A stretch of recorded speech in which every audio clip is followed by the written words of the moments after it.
Welcome everyone, Christine here with a discussion about Total War Warhammer for Immortal Empires.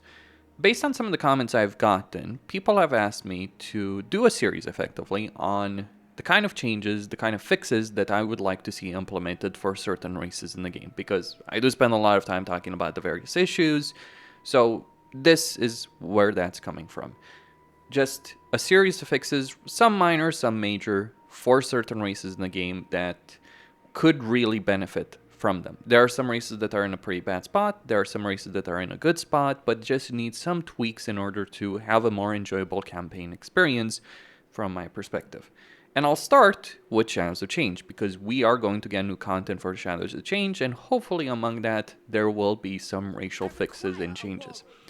I admit that I never understand quite why Creative Assembly is very unwilling to introduce any kind of racial changes or fixes, even if those things would be relatively simple to do, all things considered, in a campaign. Like, why is it that we get multiplayer cost changes and we never get any kind of change with respect to how things work on the campaign, be it economy, casualty replenishment, growth, so on and so forth.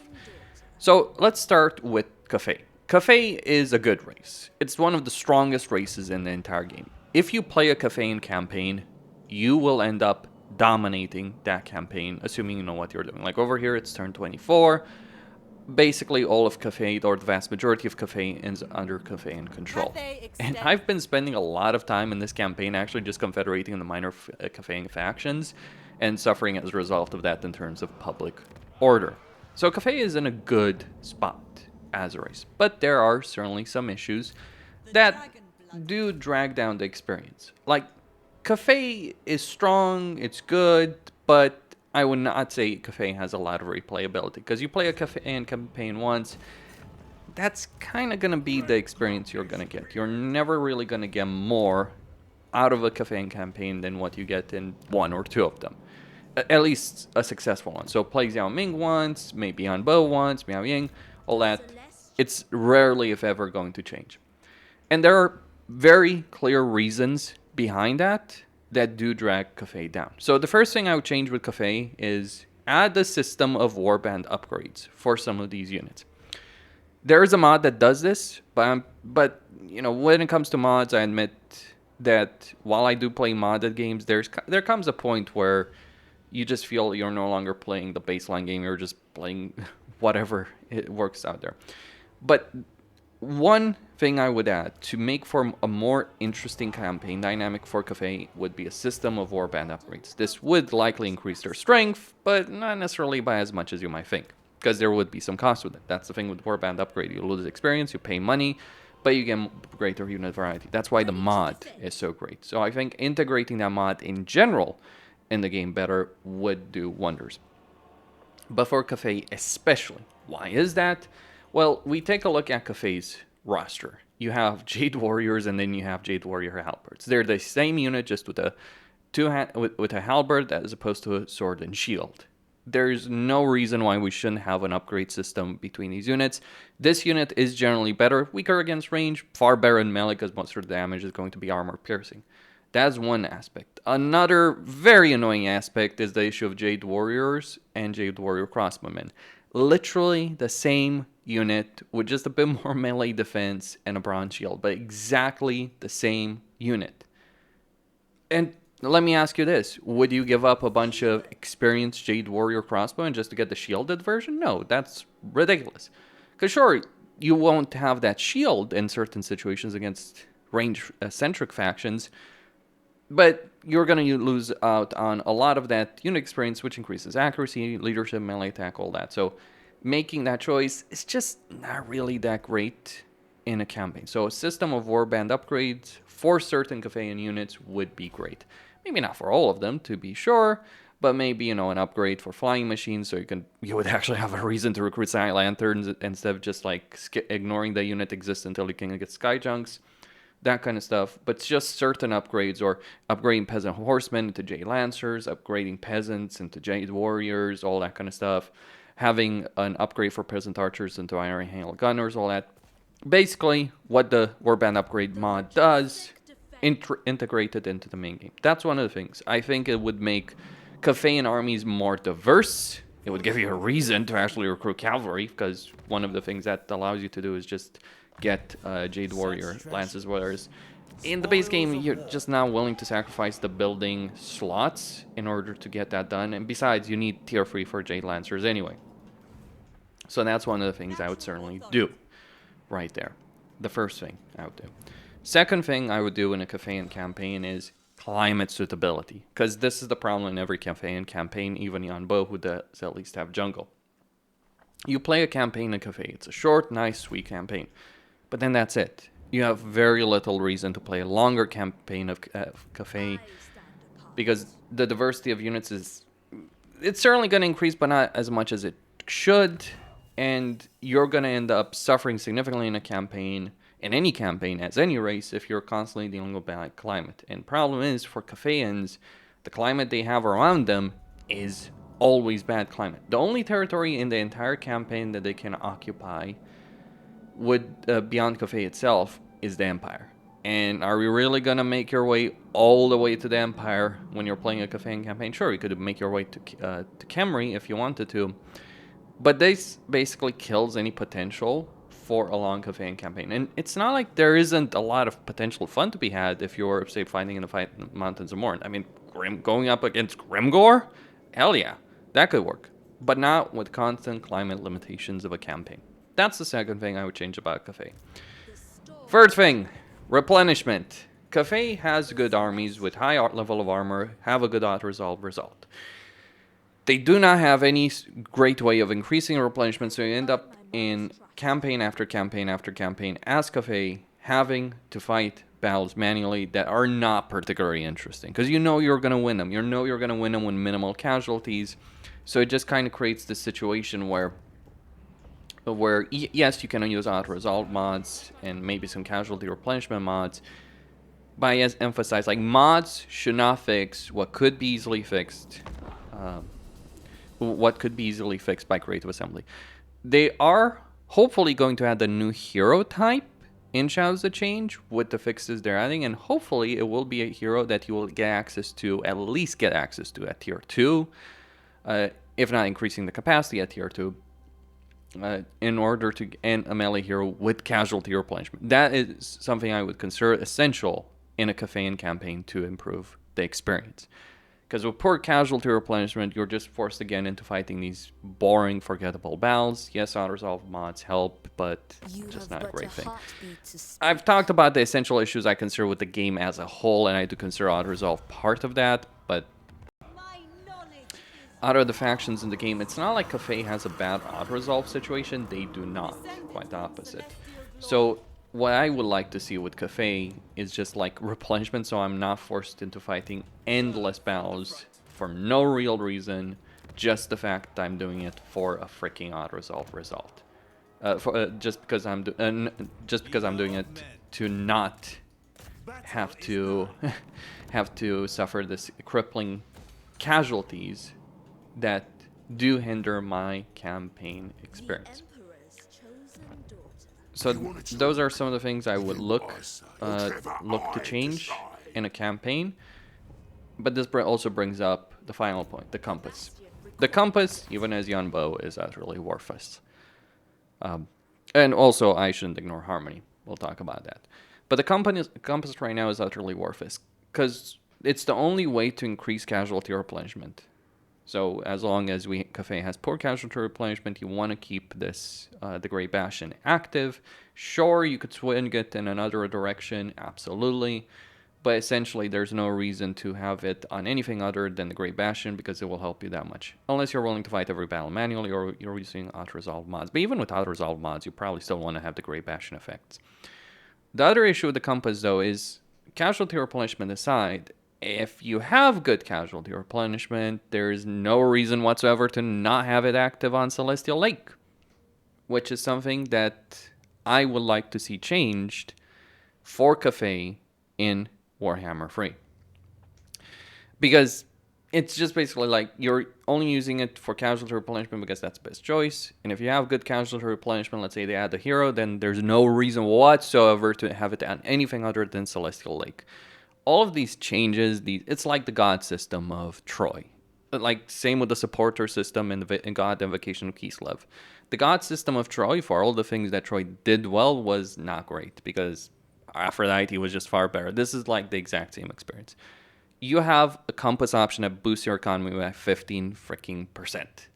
Nothing compares to that. Unless you just are sick and tired of auto-resolving things and you want good replenishment, but even then. Dragon Emperor's Wrath is worthless. Warpstone Desert is worthless. I would like to see the compass change in such a way that it has actual value to switch between them. Maybe when we switch a compass to a certain direction, I would like actual choices with meaning. Like, what's the value in getting the Dragon's Emperor Wrath in any campaign, given the way corruption works? Oh yeah, you get Celestial Intervention. That's amazing. Or you can hit armies behind the Great Bastion. It's like, do I really care about that? Especially like once you pacify the territory beyond the Great Bastion, which is exactly what I'm looking to do over here in this particular campaign. Is there any value in that? I wouldn't think so. That's my personal perspective. And also, could we have a way to just stop dealing with the constant rogue armies of the Kurgan? It's pretty annoying, especially as Young Bow, because you don't even see this meter building up if you're playing in a bow, or you couldn't. So it ends up being pretty limiting and pretty annoying to deal with that. And finally, let's talk about harmony. I feel that at the minimum, what Creative Assembly should do is revert the harmony change. And not the harmony change they had at the initial stage of Shadows Change. I think the rework that they introduced at when SOC launched was great. What they did after was bad. And what do I mean by that? All these lovely negative effects for yin and yang. Let me explain why this is. Some people are going to argue, well, it should be thematic. The harmony is something you aim for. Yes, and guess what? Harmony was the best long before SOC came out, stayed the best after SOC came out, and all these negatives just ruined any potential for doing things otherwise. So right now in a campaign, and this was what annoyed the crap out of me when the previous harmony system existed, the one before SOC. It's like you either had perfect harmony or you had garbage. Right now, when we're looking at harmony, there's no reason whatsoever to go full yin or yang, except getting one recruitment slot capacity and recruit rank if you're just recruiting armies early on in the campaign, and only early on in the campaign. Otherwise, you want harmony, because you get minus 25% upkeep for all armies in province. You get 15% income. You couple that with Celestial Lake, you get 30% income and campaign movement range. Harmony is the strongest, but people complain about like, ooh, Max Yin is very strong for construction, or Max Yang is very strong for recruitment. Let's just add significant debuffs. Well, the thing is, you're already suffering significant penalties for either going full yin or yang, because it wasn't easy to go full yin or yang. See, if you went for because you were losing that income benefit, you were losing that upkeep benefit, and you're also losing the structures, the variety of structures. The best way to play Cathay in terms of an economic standpoint, which is what strength is all about, is a combination of yang buildings, yang income buildings with yin growth buildings. So you get the administrative center coupled with the trade exchange. That is the best way to do it. It maximizes your economic output. Sure, you can argue for the lumber mill for the sake of construction cost. There are some benefits in that respect. I understand that stud stack. But point is, if you are going full yang, then you are obviously losing the economic modifiers of harmony, and you are losing out, of course, on the benefits of yin. So it kind of ended up in a situation where the only reason you'd go full yang would be for the recruitment benefit. Going full yin, you would go full yin to reduce construction costs, get control, get growth. That was worth it in quite a few ways, but it came at an economic cost. Adding the red text over here made it meaningless to go for anything other than perfect harmony. You look at this empire, there's no choice. There's no consequences for those choices. There's no reason to experiment with anything other than perfect harmony. And it ends up being rather frustrating because you feel like it's a failure on your part when you do have even just a bit of yin or yang. By the way, that was one of the things that annoyed me about the previous system with yin or yang when we had global harmony, that it was always the case that even if you had one yin or yang, it would completely fall out of balance, and you would lose the balance effect. Like, I'm sure Creative Assembly thought that perfect harmony is something that should be hard to achieve. I will say it up front, perfect harmony was never hard to achieve. So that is what I would like to fix about Cathay. Replenishment, better compass system, harmony, nerfs, quote unquote, I use quotation mark, reverted, and the warband upgrade system. Also, things like the Kurgan, climate, that would be nice. At least give us a way to, in a way that actually matters in the majority of a campaign, not something like you can only get like past turn 100, because that's one of the things we gotta talk about. Campaigns are over by turn 60. So any solution, like let's say it should take you 40 turns to eliminate the Kurgan, maybe a bit longer, maybe less than that, but you should just be able to eliminate the Kurgan at one point. That would be my perspective on with regards to that. Give us the tools that make our campaign experience better, as opposed to what actually ends up happening right now during the course of many campaigns. And oh, I do love myself some Xiao Ming. I gotta say, that's pretty frustrating, I have to say, right there. What's going on right there? He's just gaining a lot of territory. One of the things I would also like to see changed, and yes, this would be a major change, would be how you handle confederations, because right now Xiao Ming is just creating himself a mega empire that's not going to be able, that you're not going to be able to confederate. But that is a different discussion. So that is for Cathay. Following that up, we have to talk about Tzeentch. And when we talk about Tzeentch, I do not mean just the Changeling in a campaign. I mean Kairos Fateweaver. Actually, Tzeentch as a whole, because the Changeling actually has these exact same problems in his campaign. It's just that the Changeling has so many campaign cheats with all of the schemes that he's doing that he overcomes that. Though the first thing I would mention about Tzeentch is the Changeling needs those schemes to be fixed, because there's a lot of them that do not work properly, or you think you're doing progress and you're not, it stops, and then you suddenly complete. We do have that issue with the Changeling campaign. Also, a Changeling campaign is just flat out boring because you end up dominating the map without no risk. Then there is Kairos Fateweaver, honestly one of the most awful factions to play in the game alongside Kugaf. At least the difference between Kairos and Kugaf is you can kind of see the light at the end of the tunnel is a pretty horrible tunnel to go through. Like right here it is turn 35 of this campaign, and while I have taken control over the entirety of the Southern Cast Waste, I cannot say that the experience of doing so is in any way, shape, or form a fun one, because it is, simply put, not a fun one at all in a campaign. So faction effects for Kairos are a joke, like battle reinforcement time minus 50%, okay, that's great. Hero action success chance.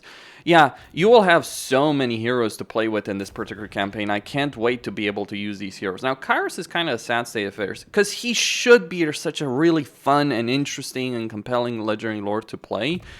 But in reality, you're stuck dealing with so much god-awful crap in this campaign that you just really don't want to do so. And the Changeling, like, that's the problem. You can play a campaign as a Changeling. It's not exactly fun. You can play a campaign as Kairos, and it's not that much better either. Fun lore to use in a couple of battles, but only a handful of battles. There are some really weird things going on with Tzeentch, but the first thing I would say that Tzeentch does need, one of the things I would do to fix Tzeentch is double, if not more than triple, his income. The reason I say at least the baseline income, we can talk about how the Tzeentch economy is really bullshit. Okay, so the basic economic building of Tzeentch goes all the way to tier 3 and generates 200 income and 15 growth. If you have strong winds of magic, it generates 100 more. So you're looking at 300 for this. It's not the most expensive economy in the world. There are certainly worse economies in the game in terms of cost, but you cannot trade. And while your buildings don't cost an arm and a leg, I'm looking at you, Kugaf, I'm looking at Kislev there, it's still not a great dynamic to be dealing with. Especially given the campaign situation you're dealing with Kairos. See, a Kairos campaign could work If you were in territory that was closely put together, like say the Northern Castaways, Kislev, etc., it could work because you would have a lot of provinces right next to each other or a lot of settlement right next to each other that you'd build up. You'd have a lot of battles, and the post-battle loot would help keep you going. That's one of the keys to playing a Kislev campaign. Instead, you're in one of the worst map positions for a campaign where you have a very limited economy early on. You're in the Southern Castaways, vast distances, and it's not like this is an easy situation by any stretch of imagination.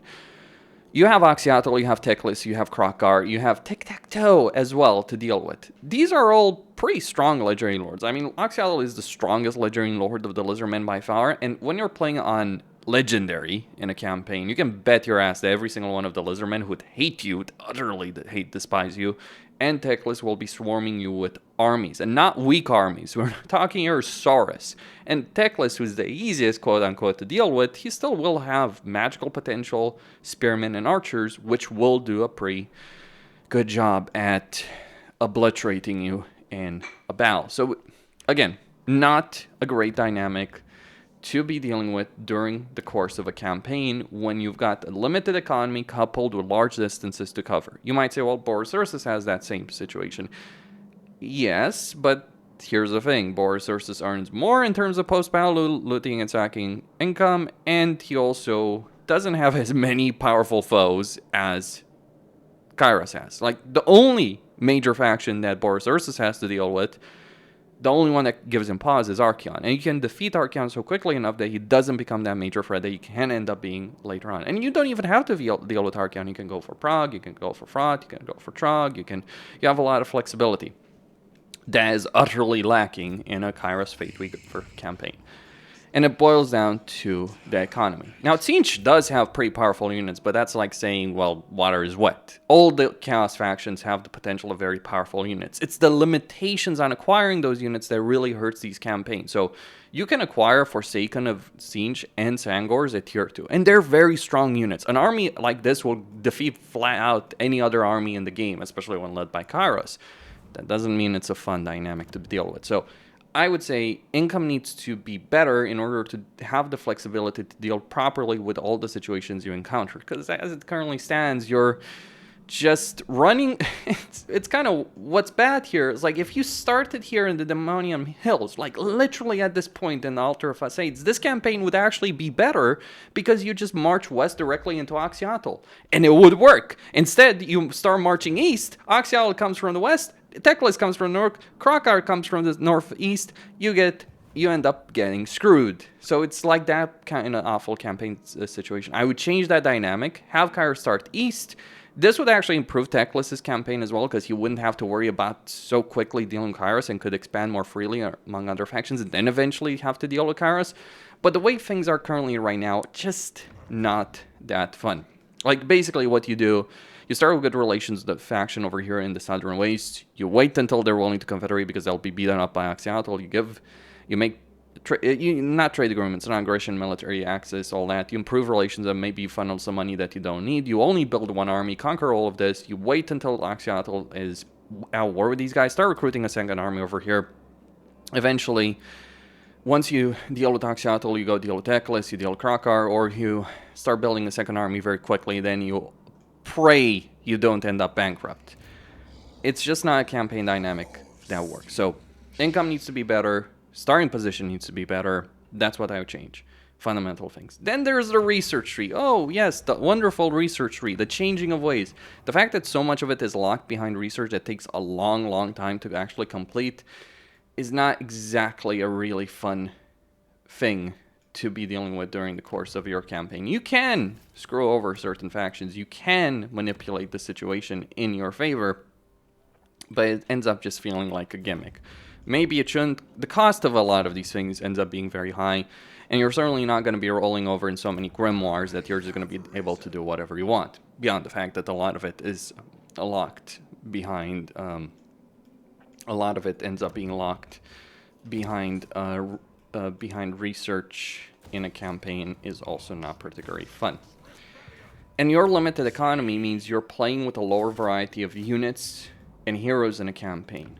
Beyond that, you only get heroes, really, at tier 4 capacity for cultists, tier 5 for Chaos Sorcerers of Tzeentch, when Tzeentch requires tier 5 to get Sorcerers. Meanwhile, Warriors of Chaos are running around so many mages, they have no clue what they're going to be dealing with them. Yeah, that's a pretty broken mechanic. Yes, you can argue about the horrors and hero capacity at tier 3, but you're not building this building for anything other than hero capacity and hero recruitment, because you don't want the units here. You want to get the many-eye tribute, you want to get pump out Sangors if you have Shadows of Change. If you don't have it, you just go Forsaken, or a combination of Forsaken and Sangors, even if you do own Shadows of Change. It's a question of the capabilities of the unit. Sangors are more durable, Forsaken just do more damage, quite a bit more damage, so it boils down to that. Then there's the age-old question of casualty replenishment, which Tzeentch has very, very few ways of actually improving in a campaign. Oh, you have some research that gives you 5% casualty replenishment on local recruitment capacity that takes ages to get. It's such a slow-paced campaign that's not fun at all to play in the early game. You could potentially just recruit Blue Horrors and fight the battles with those. That's an awesome mechanic. Or you can endure and get a bunch of Forsaken and Sangors, and you will defeat the armies that are ahead of you, but you will struggle so long to recover from any kind of casualty you take in battle. It can be minor casualties. You have Flow, one of the worst casualty replenishment in the entire game, if not the worst. Say what you will about Nakari's casualty replenishment. Nakari may not have ways of improving casualty replenishment, or not many ways of doing so, but it's actually worse for Tzeentch because, for whatever reason, casualty replenishment for Tzeentch, I guess, is just nullified by the barrier, so I end up in a far worse situation with respect to that. You have some research, you have some options.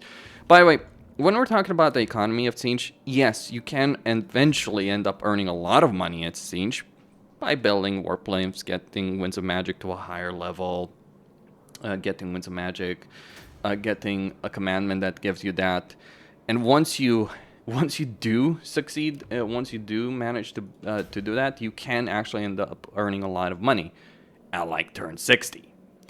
Suffice to say, that is flat out just not a good enough situation in a campaign to be dealing with, because it just takes way too long in order to do so. And that's kind of the problem that I do find with this particular campaign and the mechanics of said campaign. Like, the power is there, it's just very slow to acquire, and you are not going to have a great campaign for much of the early game. It's slow, it's ponderous, and you spend dozens of turns to get to a point that many other factions start to it. And hell, if you want to play a Tzeentch campaign, if you really want to enjoy that, Village is much better. The Changeling has a lot more power and capability. The fact that the first thing the Changeling researches in one turn is 10% casualty replenishment does indicate to me Creative Assembly was aware of this. I feel that at Tzeentch in general should have flat out 10% casualty replenishment benefit, and should also get that research for Kairos as well. It would actually make the campaign a lot better. Double economy, maybe lower some costs as well. You would end up with a better campaign as a result of it. Now, I know Kairos is a painful enemy to deal with if you're playing as Oxyatl and Teclis. Believe me, I've played enough campaigns against him. But that's just because of the AI cheats in a campaign that do a lot to nullify these problems. Of casualty replenishment, upkeep. It's like kind of that situation with the dwarves, where the dwarves are miserable to play, but the AI cheats are so potent that they overcome a lot of the issues that you actually do encounter in a campaign when you are playing these legendary lords. So those would be the things I would do. And also, yeah, hero capacity should be available earlier on in a campaign. So cultist, so you shouldn't require tier 5 settlement to increase Chaos Sorcerer capacity. You shouldn't require tier 4 settlement to increase cultist capacity. It just doesn't end up being that great. So you end up steamrolling, especially because you get vassalization power. So eventually you just vassalize factions. Hell, you might even cheese the vassalization diplomacy here in order to make it work. But again, other factions do this better. There's no particular reason to play Kairos when you can play Be'lakor or Village if you own Champions of Chaos, or the Changeling if you own Shadows of Change. There's no reason whatsoever. And the Changeling himself, just not really a fun campaign, not great, but it's like, it says something about Kairos and the Changeling, that the way they designed the Changeling was to flat ignore all of these issues in every way. Oh, economy of Tzeentch is too bad for the money for the money they need for the armies they want to produce, no problems. Let's just create a unique economic model that relies on other factions giving you money more or less, like Reichland, who have a much better economy than your own. That's how the Changeling campaign works.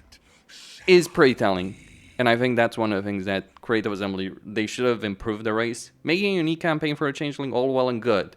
But the baseline race should be better to play from a casualty replenishment, income perspective, campaign flexibility perspective, hero capacity perspective. Also unit recruitment perspective, because by the way, right now, recruiting units as any of the demonic factions is actually kind of awful to do, as opposed to the Warriors of Gas, considering the varying types of buildings that you get. Oh, yeah, I really want to just build a building over here in order to unlock a Lord of Change, then another building to get all these burning units. Oh, I love building making a building just for the sake of a hero.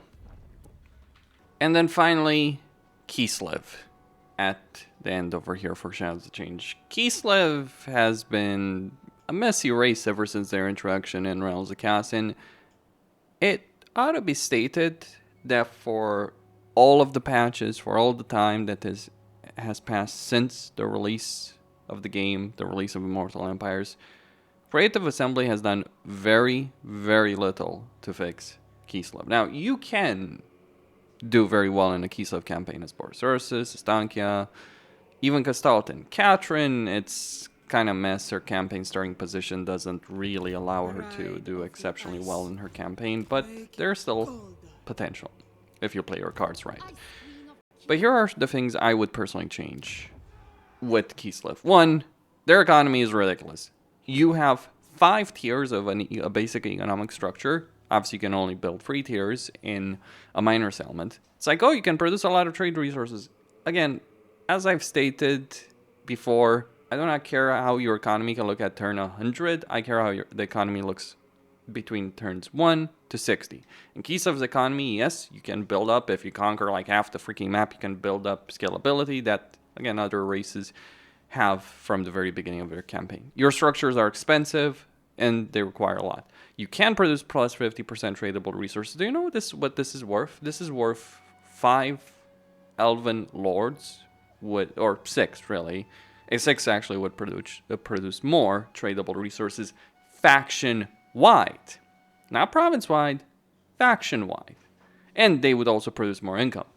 And cheaper as well. So this building chain is ridiculous. One of the things I would personally change is like make the lower tiers cheaper and compress them. So if you had 3 tiers, so you could build all of these in every single settlement and at half the cost, or substantially lower than that even, but like let's say if tier 3 was, lower, like 1500 or so, tier 1 should be significantly lower, by the way, because if you look at the tier 1 structure, it's 1,000 all the way to 2,000.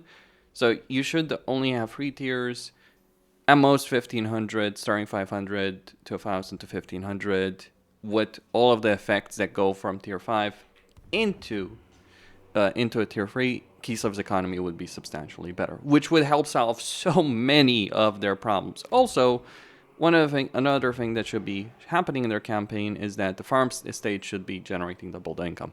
Those would be 2 of the things that I would change with Kislev, and that would actually give Kislev an economy to work with that they're severely lacking at the moment. Yes, they have a bunch of modifiers, but you know which are the most powerful races in the game? The races that have modifiers and a good income to boot. The only reason Kislev has any kind of competitiveness on the campaign map is not because of these freaking modifiers. It's one, they have so many foes to fight, and they have good post-battle loot. If they had the post-battle loot that, say, the dwarves had, Kislev would be finished. That's really the only thing that's really keeping Kislev in the game, but it doesn't matter. You can succeed in a Kislev campaign, you can dominate the world, and you realize that you're spending so much stuff and it takes so many turns to make it back. Like, consider a simple farm estate. It takes 3 turns. It takes 13 turns by default. Outside of the modifiers, it takes 13 turns, or 15 turns actually, to make the money back. And that's before you start talking about generating a profit.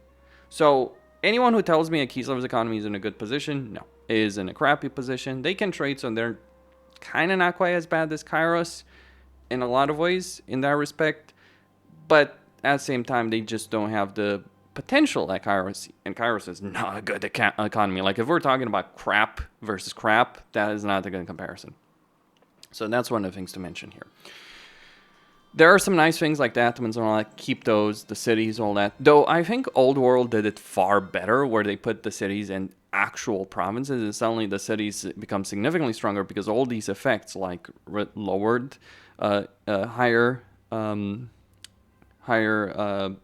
lower construction cost, higher growth, all that, those kind of things, do end up playing a role. Of course, the cities don't actually have the convoys, so that's why I put the convoys, would put the major Kislev cities in their own province. So you'd have the Southern Blast would contain Kislev city, as opposed to what Creative Assembly has done. Is a messy fucking situation. Also, we should really talk about Troll Country here. The fact that you have 2 Legendary Lords from the beginning of the campaign, like, Kislev's terrain is a mess because you've got both Kastalten and Frot competing for the same territory. Okay, that's such a mess for both their campaigns. It's not a fun experience, really. It's not fun for Kastalten, who has to wait until, like, you can defeat Azazel, but then you have to wait for Frot to deal with that. It ends up being working less well than it should. You have Krokadrak always being wiped out, and you're trying to help them out because Trog will just get free reign. There's so many ways this campaign can go badly. There's plenty of ways to fix it, but it's pretty frustrating engaging in a Kislev campaign, just because the terrain of Kislev really is terrible. I think Old World did Kislev far better. Kislev should be bigger, should be more powerful, should actually have a reason to play in Kislev. Because right now, this is the problem in Katrin's campaign. If you're playing Kastalten campaign or Berserk's campaign, you just eliminate the forces like Azazel, Frot, Archeon, all that. Like, if you're playing Kastalten, you eliminate Azazel early on, then Frot, then Trog. Okay. And then guess what? You go conquer the fucking Empire. If you're playing Berserk's, you either abandon your starting position and go over here to eliminate the Norskans, take Prague, move on the fucking Empire. Or you deal with Archeon, then move on the Empire. Or move on the Darklands. You are not fighting the forces of chaos beyond the early game, and this is the problem with Katrin's campaign, because you cannot do so as early as the others. Because if you're expecting Kastalten to hold back Azazel and Trog, no. The only reason he's doing so well as he is because he's only recently started a war with Azazel after I spent many turns wiping out entire stacks of Azazel, building up armies, building up forces, preparing over here. It just ends up, like, because Katrin's campaign contains some of the worst stuff in a Warhammer free campaign. She starts with tier 1 settlements, she doesn't have a hero, she has to build up very slowly, but she's got a lot of shit on her plate because, yeah, she has that race that she's dealing with Kastalten. By the way, the supporter system should go take a hike.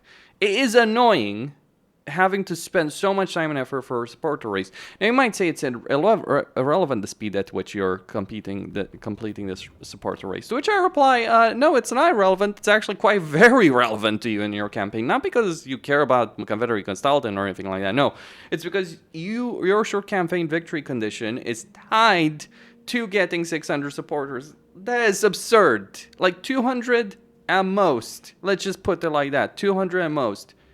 That is it. Because like, by the way, this campaign is so slow because you're moving south, dealing with the Norskans, then moving north to deal with Frot. It's such a badly designed campaign with Katrin.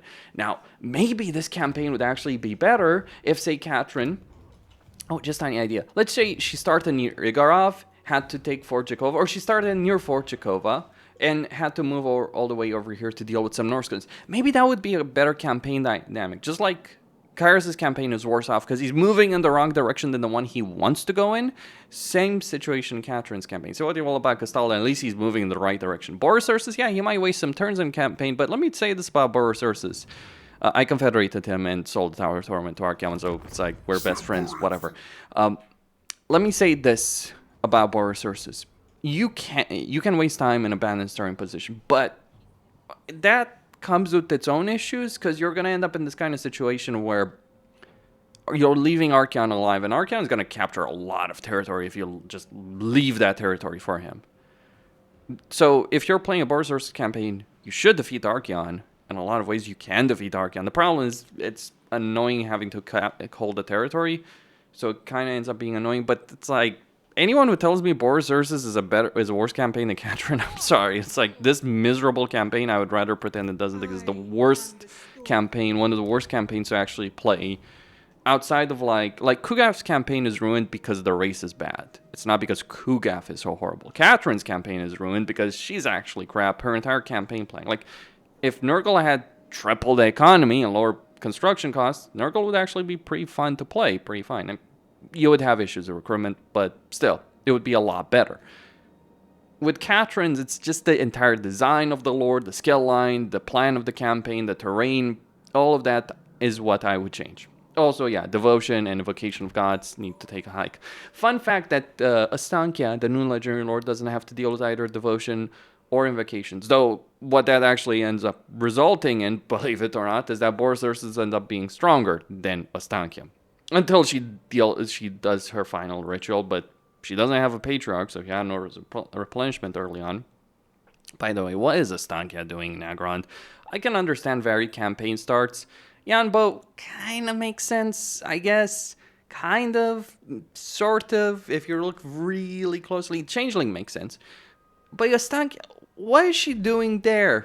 Like, if anything, Draika makes less freaking sense than Astankia does. I'm serious. Like, Astankia starting in the Griffinwood fighting the Ostermark would actually make more sense than Draika doing so. It would be a better campaign, surprisingly. It would help Catherine's campaign a lot if she had an ally she could rely on to the south of her position.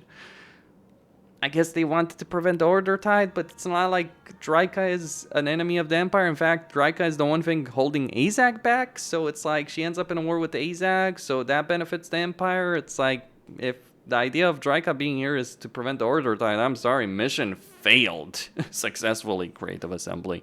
So I would possibly move Draika from here to another position. I don't care where it is. For all I care, it could be, it could be the forest over here. Put the Draika in the forest here. Let her harass Norland for all I care. That's my perspective. Or Marienburg. Yeah, let's have someone harassing Marienburg. I couldn't care less about where Draika started. Like, her campaign would be strong regardless. But Astankia being on the other side of the freaking planet, that is nonsensical. She should not be there. Now, you can say, oh, she can teleport. Okay, so you're telling me that you're playing a Astankia campaign, you beat up Morathi. By the way, it has to be said, Astankia being in freaking Nagrand actually makes everything worse in a campaign, because while she may not win necessarily against Morathi, in fact, she may lose like she has in this campaign. The fact she is fighting Morathi could make Morathi stronger. It will also delay her. So the Order Tide that's over here in Ulthuan ends up benefiting from it. Though, surprisingly, in this case, Noctilus is still alive and Akari is still alive. It takes about 30 turns for Noctilus and Akari to be completely defeated by Elfarian, Tyrion, and Alariel. But once that happens, well, I think you can see the stacks of troops that Tyrion, Alariel, and Elfarian have here. And guess who they're going to unleash it on? I mean, actually, Tyrion and Alariel have kind of ended up nerfed because they no longer conquer Safri as quickly as they do. So Safri just sits there doing nothing with stacks of troops. Absolutely freaking nothing in a campaign. It's bizarre.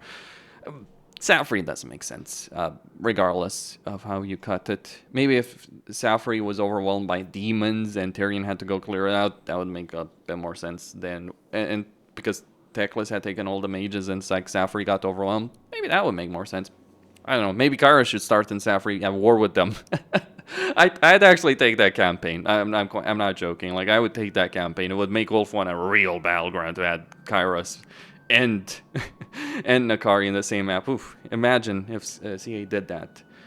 Like, just doesn't make... Like, a lot of these campaigns are awful. Even Boris Ursus, yes, he has the most powerful starting army of any faction in the game. He has replenishment. He can make it work. But it's like, it's not a great campaign start necessarily. That you are strong enough to dominate does not make it a good campaign. That's one of the things to point out. Just because one campaign is strong does not make for a great campaign. Oh, by the way, I love the fact that Grimgor declared war on me. It's like, yeah, that's fantastic.